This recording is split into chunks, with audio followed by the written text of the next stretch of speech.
ডেরিবে শ্রবণ যাহা যাহা ন্যায় লেবে হেব আলোচনা। বাপা মানে আসন্তু আজ্ঞা বিষয়বস্তুকে শীঘ্র শীঘ্র আগକୁ ନେଇଯିବା। ଦେବର୍ଷି ନାରଦ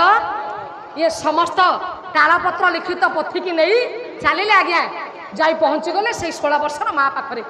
ତାଳପତ୍ର ଲିଖିତ ପୋଥିଟାକୁ ମା ହସ୍ତରେ ନେଇକି ଧରେଇ ଦେଲେ। କହିଲେ ମା ଏ ମା ମା ତମେ ଗୋଟେ କାମ କର ଇଏ ତାଳପତ୍ର ପୋଥିଟାକୁ ନିଅ ମା। ପ୍ରତିଦିନ ବ୍ରାହ୍ମ ମୁହୂର୍ତ୍ତରୁ ଉଠିବ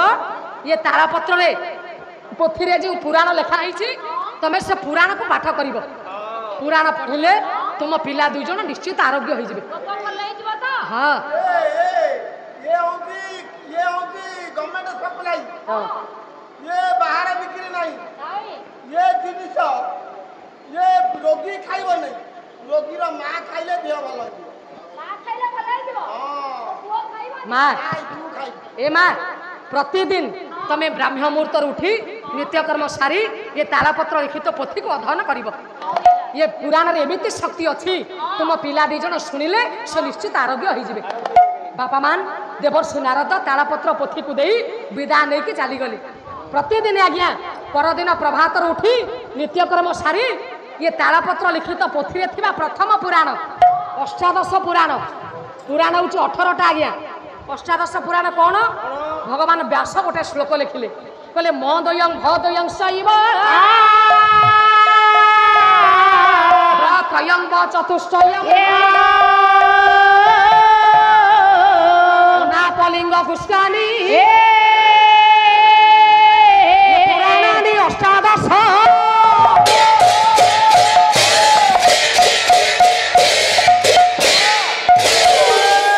कहले माँ मो अक्षर 2 पुराण मार्कंडेय पुराण मत्स्य पुराण भदयं भ अक्षर 2 पुराण भागवत पुराण भविष्य पुराण ब्रत्रयं ब्र आज्ञा 3 पुराण ब्रह्म पुराण ब्रह्मांड पुराण ब्रह्म वैवर्त पुराण ब चतुष्टयं बर 4 पुराण वामन पुराण वराह पुराण विष्णु पुराण वायु पुराण अनाप लिंग कुष्कानी और अग्नि पुराण नारे नारद पुराण पर पद्म पुराण लीरे लिंग पुराण गरे गरुड़ पुराण कुरे कुर्म पुराण स्करे स्कंद पुराण ये हूँ अष्टादश पुराण। ये पुराण पोथी को जो माँ पढ़िला प्रथम पुराण हूँ आपण मानकर मत्स्य पुराण भगवान मीन अवतार होते नुहे। मत्स्य पुराण शुणा मात्र के पिला भितर टे परिवर्तन आसला जहाँ शोले उठिकी बसिले माँ बोली डाकिले खाइबा को मागिले माँ आनंद होगला कहला जाहू मो पिला 2 जण बोधे भल हो गले आउ ताकर से अवस्था रहिबनी से माने मते माँ बोली डाकिले आउ मो पिला मानकु देखी आज मते भारी खुशी लागुची। जेतबले पिलाकर परिवर्तन सुधुरी गला परिवर्तन आसला पिला मानकर अवस्था रे माँ चिंता कला आउ मोर दुख रहिबनी किंतु जेमिति पुराण को बंद कले हरिओम दश पुणी आज्ञा सेमती शोक रहिले माँ बोली डाकिलेनी खाइबा को मागिलेनी माँ कहला अरे हे ये कौन पुराण पढ़ुला बेले पिला माने भल थिले पुराण पोथी के जेमिति बंद कली पिला माने सेमती शोक रहिले। द्वितीय पुराण लो माँ द्वितीय पुराण हेउछि आपण मानकर मार्कंडेय पुराण को पढ़िले सेमिति आसिला पिला मानकर अवस्था रे परिवर्तन पुणी जेमिति पुराण बही के बंद कले पिला मान सेमती शोक रहिले। एमिति गोटिए परे गोटिए पुराण पढ़ा चलिला बापा 17 पुराण सरिला आउ मात्र गोटिए पुराण बाकी थाए पिलांकर अवस्था रे किछि भी परिवर्तन आसुना। माँ चिंता कले कौन करी नारद निजे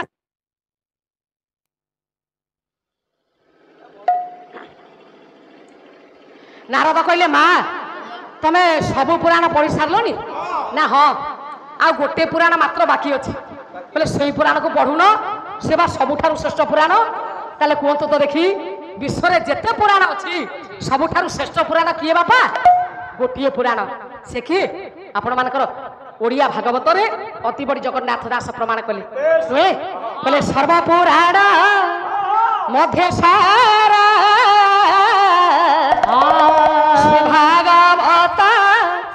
नाम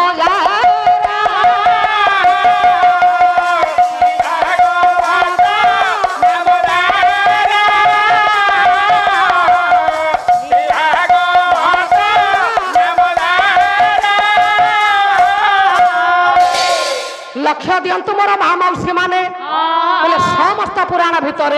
श्रेष्ठ पुराण होउछि भागवत पुराण। भगवान व्यास मध्य सम्मति देले श्रीमद भागवत पुण्य मायुर आरोग्य पुष्टिदम पठनाथ बणात बापी सर्व पापी प्रमुच्यते। समस्त पुराण भितर श्रेष्ठ पुराण होउछि बापा भागवत पुराण। ताले भागवत पुराण को आपण माने समस्त प्रतिदिन पढ़िबा कथा। काई के कथा कहउछि ना आपण मानकर जगन्नाथ दास कौन कहले बोले परम शास्त्र भागवत अभ्यास करू जीवनित्या अभ्यास करो जीवनित्या अभ्यास करो जीवनित्या। परम शास्त्र भागवत सबुदिन आपण माने अध्ययन करिवे। भागवत द्वादश स्कंद जगन्नाथ दास लिखिछंती त्रयोदशम स्कंद पुणी सी निजे लिखि नाते ताकर जने बंधु मध्य से लिखिछंती त्रयोदशम स्कंद। ये त्रयोदशम स्कंद भागवत पढ़िले बा द्वादश स्कंद भागवत पढ़िले आपन को जेतिक पुण्य मिलिबो भागवतर गोटिए उपाख्यान से उपाख्यान को पढ़िले बा सुनिले सेतिक पुण्य फलर आपन अधिकारी हेई परिबे। ताले से उपाख्यान कोन गोकर्ण धुंदुकारी उपाख्यान भागवतर गोकर्ण धुंदुकारी उपाख्यान। गोटाए श्लोक आणुछि गोकर्ण धुंदुकारी उपाख्यान आपण मानकर पद्म पुराण रे व्यास भगवान प्रमाण कले। सुर बाबू कहले तुंगभद्रा तटे पूर्वम भूत पतन भूतम चत्र वर्णा स्वधर्मेण धर्म तत्परा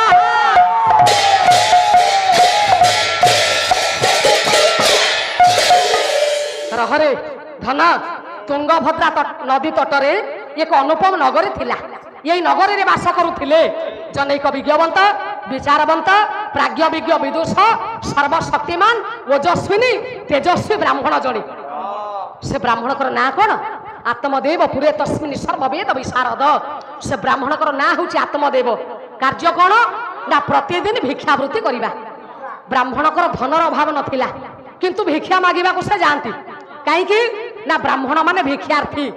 भिक्षार्थी ब्राह्मण बोली डॉक्टर दामोदर राउत कहले बोली सब एपट सेपट हो गला। तथापि आज्ञा पालाकार माने लाइसेंस करचंती समस्त कथा से कहि परिबे राजनीति कथा भी कहि परिबे जा हूँ छाड़ंतु। तेणु ब्राह्मण कर जेते धन थाऊ ब्राह्मण भिक्षावृत्ति करिवे कहीं ना भिक्षारु जेतिक अन्न से माने पाइबे भगवान को समर्पण करिवे एवं निजे उदर परिपोषण करिवे। ब्राह्मण आत्मदेव प्रतिदिन भली सेदिन भिक्षावृत्ति सारी घरे आसी पहुंची गले। लक्ष्य पड़िछिलो माँ ताकर प्राणप्रिया पत्नी धुंदुली घर भीतर गोटे छिंडा मसिना पकईकी शोइछि लंब होइकी शोइछि। आत्मदेव ब्राह्मण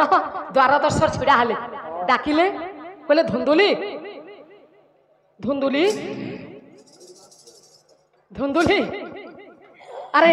तमे शोइछ धुंदुली काहे डाकू तो कहलो पुडा निदर सोइछ मते डाकू तो आसी किना कुआडा जाय जे त अपन हमर देखा नै मु तम सहित कथा हेबेनी। कोन हैला गरम हैला माने निद लागिवनी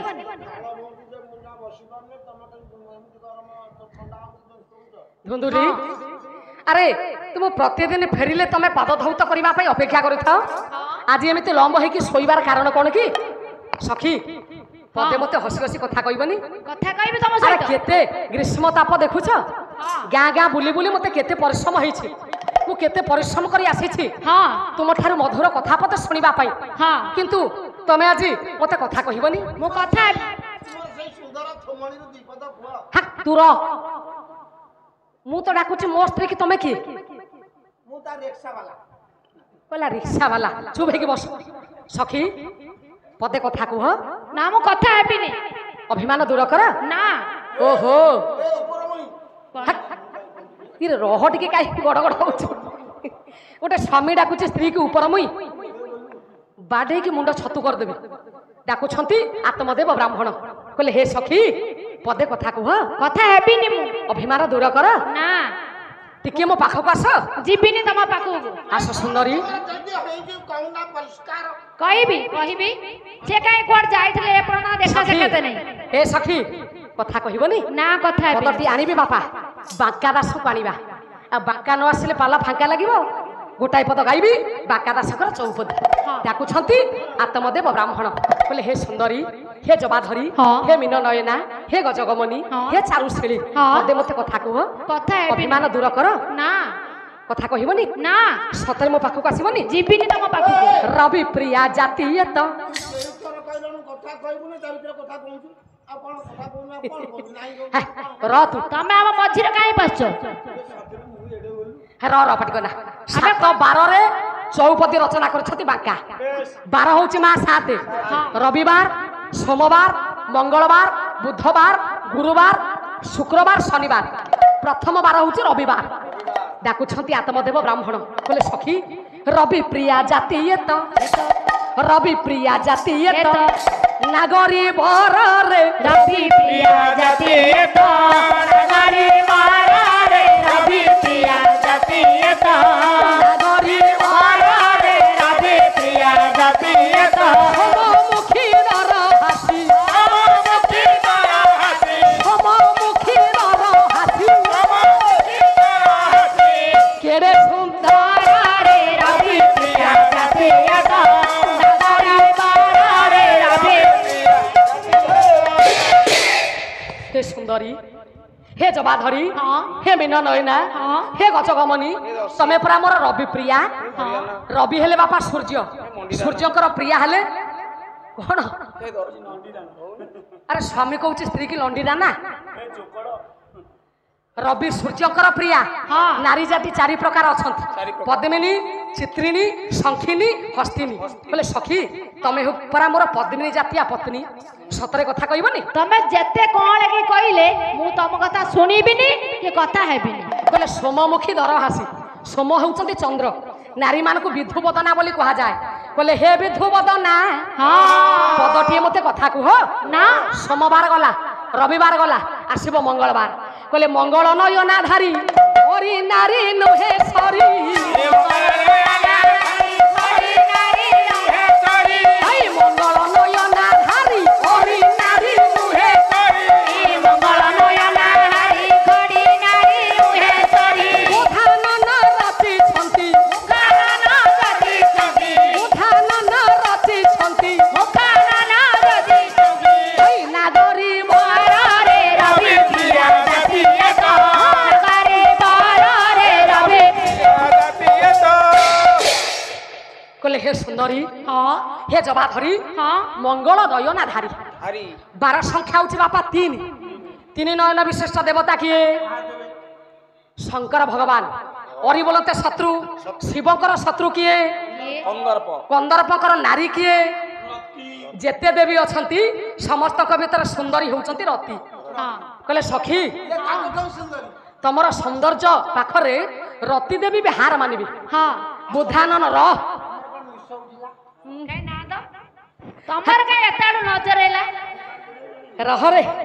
कहले बुधानन रचिछंती बुध युक्त आनन बुधानन हाँ 12 संख्या होची मामू 12 संख्या होची 4 आनन बोलते मुख 4 मुख विशिष्ट देवता से किए वेदपति ब्रह्मा कहले ब्रह्मा परा मो पाई तुमको तैयारी करिसंती कथा कहबनी आसिला आज्ञा गुरुवार कहले गुरुवार घारे अंगे सही चाहिए ओ पांगे हाँ, गुरुवार घारे अंगे सही चाहिए ओ पांगे शुक्रानन तात सेवी शुक्रानन तात सेवी हई हुअता मोर रे रवि प्रिया जातीय तो नागरी रे रवि गुरुवार घारे अंगे 12 संख्या होची बापा 5 कंदर्पकर बाण होची 5 हाँ अरविंदम शोकंच च्युतंच नवमल्लिका नीलोत्पल च पंचईते पंचबाण ससायका कहले सखी कंदर्पकर 5 बाण मो शरीर को विध करूची हाँ कथा कहबनी ना शुक्रानन तात सेवी शुक्रानन शुक्र युक्त आनन সমান শুক্রানন শুক্রবার সংখ্যা হচ্ছে 6 আনন বলতে মুখ 6টা মুখ কাহার কার্তিকেয় ভগবান কার্তিকেয় কার্তিকেয়ଙ୍କର পিতা কিଏ মহাদেব শিব কু পূজা করি তুম ভଳି জনে সুন্দরী নারী কি মু পাইছি হ্যাঁ আসিলা আজ্ঞা শনিবার বলে শনি নবম বয়সী কুঞ্চিত কুন্তলা কেশী শনি নবম বয়সী কুঞ্চিত কুন্তলা কেশী কাকা বলে নারী অঙ্গে কাকা বলে নারী অঙ্গে এ সাত বারে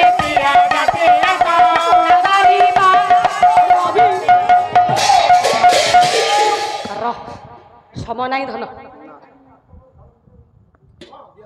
আগে আগে